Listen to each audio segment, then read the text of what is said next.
গতকাল পলিরহাট জনসভা থেকে সওগাত মোল্লা আপনাকে কটাক্ষ করে বলল যে নওশাদ সিদ্দিকী যখন ফুরফুরায় বসে থাকে তখন ওনার মুরিদগণ যখন যায় ওনার কাছে, ওনার যদি 10 টাকা কেউ হাতে দেয় মুসাফা করে তার দিকে আট চোখে তাকায়, কেউ যদি 50 টাকা দেয় তার হাতে মুসাফা করে, কেউ যদি 100 দেয় তারপরে তাকে বুকে টেনে নেয়। এটা নওশাদ সিদ্দিকীর পরিচয়। উনি আমাকে কত টাকা দিয়ে মুসাফা কতবার করেছেন আগে জিজ্ঞাসা করুন তো। শুনুন, নওশাদ সিদ্দিকীর সাথে পেরে উঠতে পারছে না, নওশাদ সিদ্দিকীর সাথে পেরে উঠতে পারছে না, আমার সাথে আমাকে নিয়ে রাজনীতির ময়দানে রাজনীতির মতো কোশ্চেন হোক না, ধর্মীয় কোশ্চেন করছে। ধর্মীয় কোশ্চেনে আমি উত্তর এটুকুই দিতে চাই, উনি আমাকে সার্টিফিকেট দেবেন। ন্যাশনাল হিউম্যান রাইটস কমিশন যাকে বলেছে নটোরিয়াস ক্রিমিনাল, মমতা ব্যানার্জি যাকে বলছে তুই বোম্বা দিস, উনি নওশাদ সিদ্দিকীর মতো MA BEd করা ছেলেকে সার্টিফিকেট দেবে, ওর সার্টিফিকেট নিয়ে আমাকে ওনার কথার উত্তর দিতে হবে। তবে এতটুকুই বলবো, সরকার সাহেব আপনি আপনার ভালোবাসার 2-4টে লোককে খালি হাতে পাঠান, পকেটে বোমগুলি পিস্তল দিয়ে পাঠাবেন না। আমার সিকিউরিটিরা পকেট চেক করে না, উড়িয়ে না দেয়। আপনি খালি হাতে পাঠান, আপনার লোককে আমি বুকে টেনে নেব।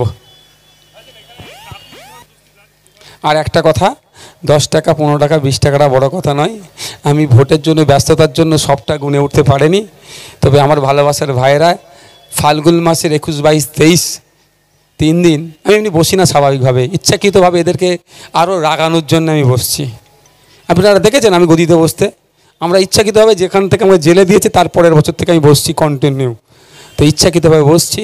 আমার ভালোবাসার মানুষেরা 10, 50, 100 যার যেমন ইচ্ছা হচ্ছে হাতে গুঁজে দিয়েছে। উঠে চলে যাচ্ছিলাম, হাতে গুঁজে দিয়েছে।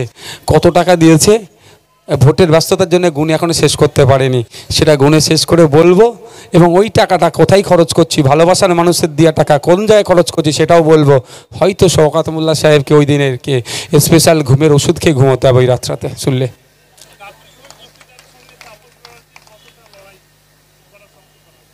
কোথায় তাপসবাবুর আশেপাশে কেউ থাকতে পারবে?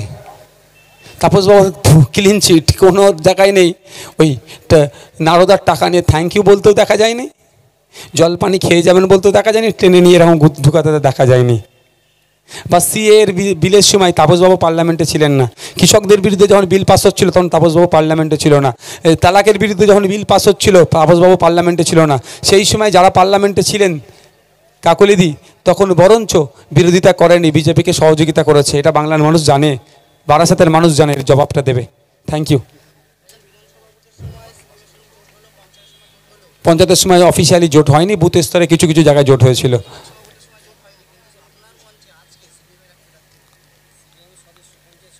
ও আপনারা দেখে নিয়েছেন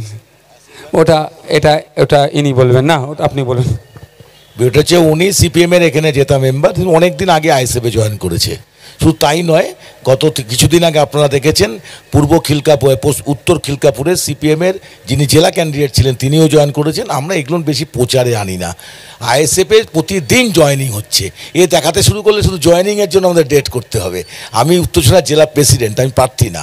তা আমি তো একাধারে প্রার্থী, একাধারে সংগঠক। আমার ISF-কে বাড়ানোর দায়িত্ব তো আমার বেশি। আমি দায়বদ্ধ এখানে চেয়ারম্যানের কাছে।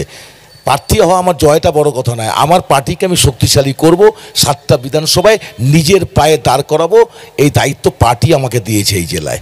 তারপরে তো নির্বাচনে কন্টেস্ট করছি, কাজে শুধু ওনার নাম বললে হবে না, এরকম অজস্র জয়েন করছে। আজকে তো দেখলেন আপনি আমাদের প্রচারের স্টাইলটা একটু অন্য। প্রথম কথা, করে কমে খায় যারা তারা দেখবেন এই যে তাপদাহ 43 ডিগ্রি রোদের মধ্যে মানুষের একটা মনস্তত্ত্ব আছে, আমরা ওই মনস্তত্ত্বের মধ্যে নেই। মানুষকে সুস্থ রেখে মানুষের কাছে যাচ্ছি।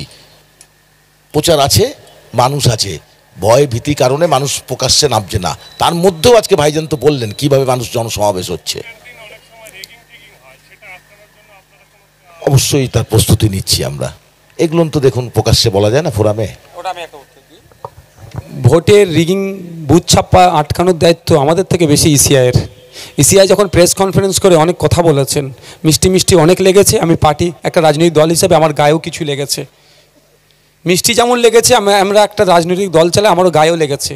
কিন্তু ECI যে কথা বলেছেন বাস্তবে কতটা করতে পারে সেটাই দেখার বিষয়। নাহলে ECI-এরও সমালোচনা আগামী দিনে করব।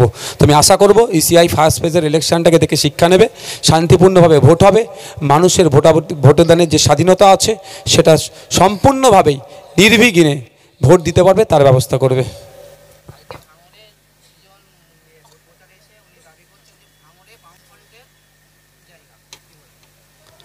সৃজনবাবু যদি বলে সারা পৃথিবীতে বলে লেফট ফ্রন্টের জায়গা, তার ইচ্ছা গেছে বলেছেন।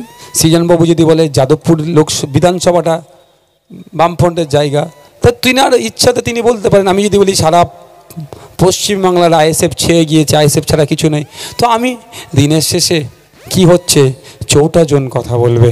মানুষ কাকে চাইছে, মানুষ কাকে চাইছে না, 4টা জন কথা বলবে। মানুষ দেখে নিচ্ছে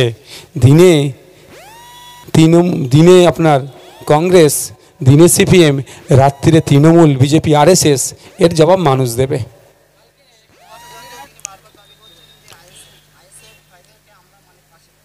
হ্যাঁ, আমরা তো থাকতে চেয়েছিলাম, তবে এই লড়াই আর হচ্ছে না। সেটা বিমানবাবু ভালো বলতে পারবেন, সুজনবাবুরা ভালো বলতে পারবেন। যদি আগামী দিনের কথা ভাবে 4 তারিখের পরে লেফট ফ্রন্টের মিটিং ডাকতে বলবেন, মিটিং থেকে আইএসএফ সম্পর্কে ডিসিশন হবে সেটা সরেজমিনে আনতে বলবেন, আমাদেরকে প্রস্তাব দিতে বলবেন, আমাদের রাজ্য কমিটি বিবেচনা করে জানিয়ে দেবে।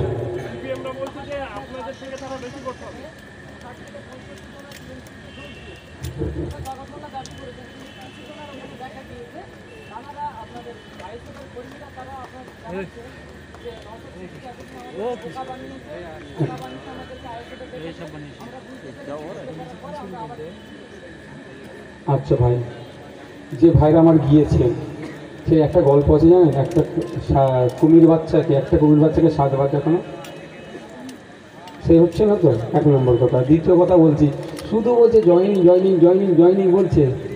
আরে ভাই, আমার ভাঙড়ে জানা ভোট আছে, জানা জনসংখ্যা আছে, তার থেকে বেশি কিন্তু জয়নিং দেখিয়েছি। আরাবুল সাহেব জয়নিং দেখাতো, কাইজার সাহেব জয়নিং দেখাতো, আরাবুল সাহেব এখন জেলে গিয়ে জয়নিং করছে, এখন শওকতমোল্লা জয়নিং দেখাচ্ছে। কত জয়নিং হচ্ছে 1 নম্বর কথা। দ্বিতীয় কথা হচ্ছে, আপনি কি গুনেছেন 60 জন? বা আপনারা কি দেখেছেন যারা আইএসএফ থেকে জয়নিং করেছে, বলছে নাকি নওশাদ সিদ্দিকী বোকা বানিয়েছে? নওশাদ সিদ্দিকী বোকা বানিয়ে তার দলে কাউকে রাখতে চায় না। নওশাদ সিদ্দিকী চাই তার দলে যারা আছে চোখ কান খোলা হোক। নওশাদ সিদ্দিকী ভুল করলে অবশ্যই সঙ্গে সঙ্গে ধরবেন, কিন্তু যারা যাচ্ছে খোঁজ নিয়ে দেখুন তো তারা আইএসএফ কি সাধারণ মানুষ না তৃণমূলী আইএসএফ সাজিয়ে ঝান্ডা ধরাচ্ছে শুধুমাত্র অভিষেক ব্যানার্জি, মমতা ব্যানার্জির কাছে ভালো হওয়ার জন্য, আর সায়নী ম্যাম ওখানে দাঁড়িয়েছেন ওর কাছ থেকে কিছু মাল নেওয়ার জন্য।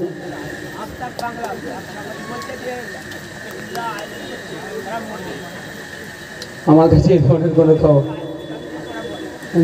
না, এই ধরনের কোনো খবর আমার কাছে আসেনি। যদি এই ধরনের কোনো খবর এসে থাকে আমি দেখার পরে জবাব দেবো।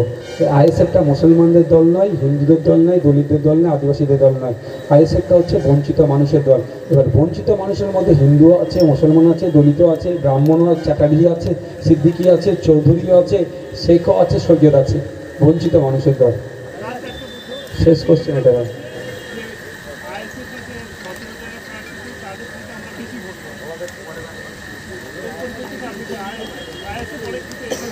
আর একটা কথা বলি ভাই, সব কথা যদি এখন বলে দিই 4 তারিখের বলে কি বলবো।